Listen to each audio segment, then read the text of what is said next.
Interaction between components of cartilage. पीछे हमने composition of cartilage देखा है, उसके अंदर जो जो चीज़ें थी जैसे कि प्रोटियोग्लाइकन्स था, हमारे पास कार्टिलेज था, वाटर था, वो आपस में किस तरह से इंट्रैक्ट करते हैं और वो इंट्रैक्ट क्यों करते हैं और उनको करने से क्या होता है, इस वीडियो के अंदर हम ये देखेंगे। Interaction between components of the cartilage. पहले तुम्हें बताना चाहिए कौन कौन से कंपोनेंट थे। प्रोटियोग्लाइकन्स, वाटर था, वाटर कंटेनिंग आयोन्स, सोडियम हो गया, कैल्शियम हो गया, और थर्ड पे हमारे पास था कोलेजन। कोलेजन जो होता है ना हमारा, वो उसके अंदर कौन सी स्ट्रेंथ होती है, टेंसाइल स्ट्रेंथ होती है, यानी कि वो रेजिस्ट कर सकता है टेंसाइल फोर्सेस को, लेकिन कंप्रेसिव फोर्सेस को नहीं कर सकता।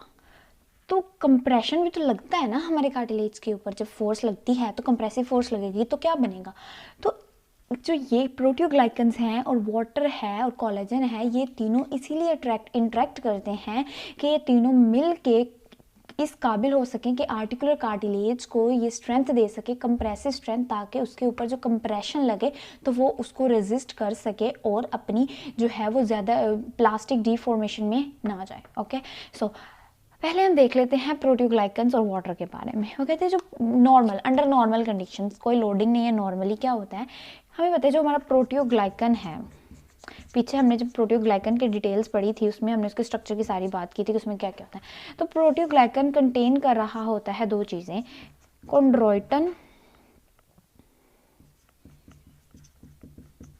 Sulphate and keratin sulphate. इन दोनों के कॉन्ड्रोइटिन और केराटिन सल्फेट के पास चार्ज ग्रुप्स होते हैं, कार्बोक्सिल ग्रुप, सल्फेट ग्रुप्स। ये दोनों के ऊपर ही कौन सा चार्ज होता है, नेगेटिवली चार्ज्ड होते हैं, ये नेगेटिवली चार्ज्ड। कहते हैं जब भी किसी फिजियोलॉजिकल किसी स्पेसिफिक पीएच के ऊपर हम ये सोल्यूशन के अंदर डाला जाता है तो ये क्या करते हैं, अपने अंदर से ये डिसोसिएट कर देते हैं ये कार्बोक्सिल और सल्फेट ग्रुप के चार्जेस को। तो हमने जो है वो जो एग्रेकन पढ़ा था, प्रोटियोग्लाइकन के स्ट्रक्चर पढ़ा था ना, तो उसके अंदर एग्रेकन देखा था हमने कि ये फॉर एग्जाम्पल हमारे पास सीक्वेंस ऑफ अमाइनो एसिड होते हैं, इसके ऊपर ये हमारे पास फॉर एग्जाम्पल वो है केराटिन सल्फेट है, और ये हमारे पास सारा जो है वो कॉन्ड्रोइटिन सल्फेट है। अब इनके ऊपर चार्जेस होते हैं ना, negativity negativity negative negative negative negative negative charges होते हैं इनके ऊपर, इनके जो ग्रुप होते हैं इनके कार्बोक्सिल सल्फेट, इनके ऊपर नेगेटिव चार्ज होता है। तो देखा जाए तो हमें पता है कि हमेशा सेम चीज़ क्या करती है, एक दूसरे को रिपेल करती है ना। तो जब ये नेगेटिव और नेगेटिव चार्जेस हैं, ये एक दूसरे को क्या करेंगे, अगर हम फॉर एग्जांपल इसको करके देखें बड़ा, तो ये मेरे पास फॉर एग्जांपल इस तरह एक ये किया, तो इसके ऊपर भी नेगेटिव चार्जेस हैं, इसके ऊपर भी नेगेटिव चार्जेस हैं। तो ये नेगेटिव चार्जेस एक दूसरे को क्या करेंगे, रिपेल करेंगे, एक दूसरे से दूर करेंगे।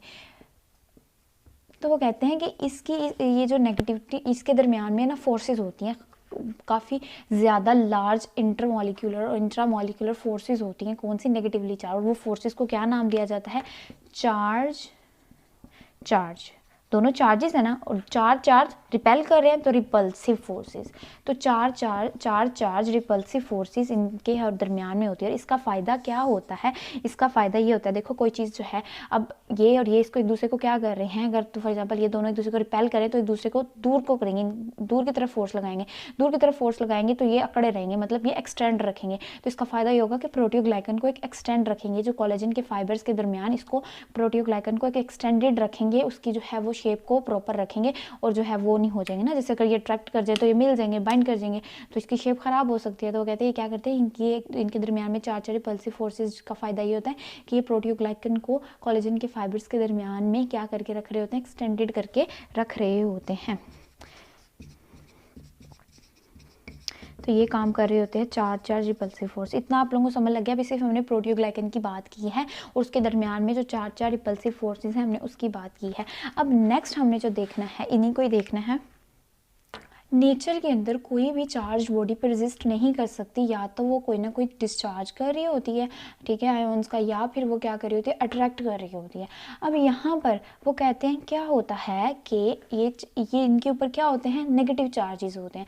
तो बाहर पड़ा हुआ और इधर पानी पड़ा हुआ होता है ना, हमारे पास पानी पड़ा होता है, प्रोटीओग्लाइकन होता है, कोलेजन के फाइबर्स होते हैं और हमारे पास पानी होता है। वो कहते हैं जो प्रोटीओग्लाइकन ये जो नेगेटिव होते हैं ना, तो यहाँ पे क्या पड़ा होता है, पानी। पानी के अंदर क्या होता है, सोडियम, कैल्शियम, ये क्या है, पॉजिटिव चार्जेस है ना। तो क्या होता है कि पानी आता है, पानी के मॉलिक्यूल्स आते हैं, पानी आता है, ये आयंस आते हैं, पॉजिटिव, ये आके, जैसे फॉर एग्जांपल ये नेगेटिव, ये सिर्फ मैं इनके नेगेटिव चार्जेस बना रही हूँ, ठीक है।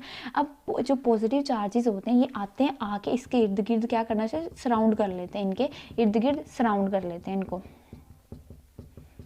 जब ये इसको सराउंड करते हैं तो वो कहते हैं ये क्या करेंगे, अब ऑपोजिट तो क्या करते हैं, दूसरे को अट्रैक्ट करते हैं ना, तो नेगेटिव पॉजिटिव को क्या करेगा, अट्रैक्ट करके रखेगा। जब वो अट्रैक्ट करके रखेगा तो वो कहते हैं कि इनके दरमियान में ये जो फोर्सेज होती है ना, चार रिपल्सिव फोर्सेज, ये थोड़ी वीक हो जाती है, डिमिनिश हो जाती है। लेकिन और उसके अलावा फिर एज अ रिजल्ट जब पानी आता है, पानी इसके अंदर आता है, आयंस आते हैं, जब पानी आएगा, आयंस आएंगे, इसको पानी ने पानी को पकड़ लिया है इनके प्रोटीओग्लाइकन, ये कैराटिन और इसने, ठीक है, क्योंकि इसके पास एबिलिटी होती है कि ये पानी को अब्जॉर्ब करता है और आयंस जो है वो इसके अट्रैक्ट कर लेते हैं आयंस को। तो फिर पानी होता है, जो आयंस होते हैं ये मिल के क्या करते हैं, ये सब मिल के स्वेलिंग प्रेशर जनरेट करते हैं, स्वेलिंग प्रेशर जनरेट। तो as a result net swelling pressure increase हो जाता है हमारे किसका, प्रोटीओग्लाइकन्स के अंदर, ठीक है। तो इस तरह से ये नॉर्मल होता है। अब वो कहते हैं कि ये तो पानी और प्रोटीओग्लाइकन का इंट्रैक्शन हमने पढ़ लिया है। अब वो कहते हैं जैसे अंडर लोडिंग की कंडीशन, अंडर लोडिंग क्या होता है, जैसे ही कोई लोड पड़ता है, अंडर लोडिंग क्या होता है कि ये तो हमारा है नॉर्मल प्रोटीओग्लाइकन। वो कहते हैं लोडिंग की कंडीशन में क्या होता है कि जैसे ही हमारे प्रोटीओग्लाइकन के ऊपर स्ट्रेस आता है या कंप्रेसिव लोड आता है, तो उसकी वजह से इनिशियली हमारा जो प्रोटीओग्लाइकन है वो थोड़ा सा डीफॉर्म हो जाता है। डीफॉर्म यानी कि उसकी शेप में चेंज आता है, उसकी डोमेन में चेंज आता है। उसकी डोमेन में चेंज आता है तो क्या होता है कि उसके अंदर पहले स्वेलिंग प्रेशर जनरेट हुआ था, इंक्रीज हुआ था, वो कहते हैं एज अ रिजल्ट और प्रेशर इंक्रीज हो जाता है, ठीक है। जब ज़्यादा प्रेशर इंक्रीज होता है तो ये जितने भी पॉजिटिव होते हैं, ये वाटर होते हैं, ये सारे इसको लीव करके, पानी जो होता है, जो फ्लूइड होता है, ये लीव करके बाहर की तरफ मूव करना शुरू कर देता है।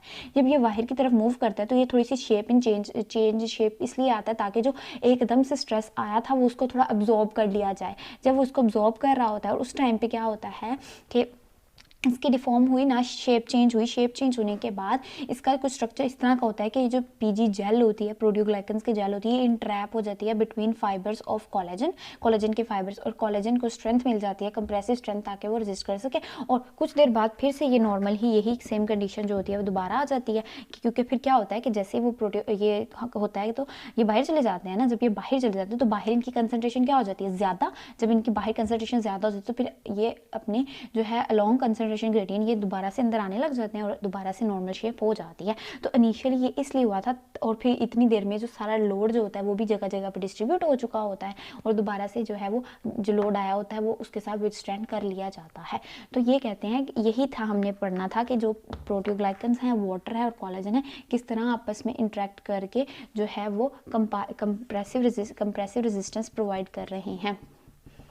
तो कंप्रेसिव रेजिस्टेंस किस तरह आई है, तो कंप्रेसिव रेजिस्टेंस दो तरह से आई है। एक तो ये जो डोनन ऑस्मोटिक प्रेशर, जो स्वेलिंग प्रेशर था, और डोनन, इसको कहते हैं डोनन ऑस्मोटिक स्वेलिंग प्रेशर जो जनरेट हुआ उसकी वजह से।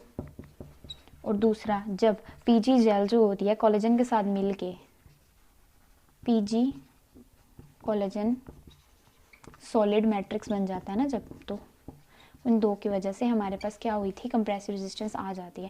कहते हैं कि वैसे तो अगर देखा जाए तो फिजिकल, केमिकल और स्ट्रक्चर इनकी जो है ना इंट्रैक्शन वो ज़्यादा वेल अंडरस्टूड नहीं है, लेकिन हमने ये देख लिया है कि ये किस तरह तीनों मिलके इस यूनिक वे में काम करते हैं कि वो कंप्रेसिव रेजिस्टेंस प्रोवाइड कर सके, कंप्रेसिव स्ट्रेंथ प्रोवाइड कर सके, ताकि जब भी कंप्रेसिव लोड आए तो वो उसके साथ विथस्टैंड कर सके। ओके, तो यही हमारे पास था interaction between the components of cartilage.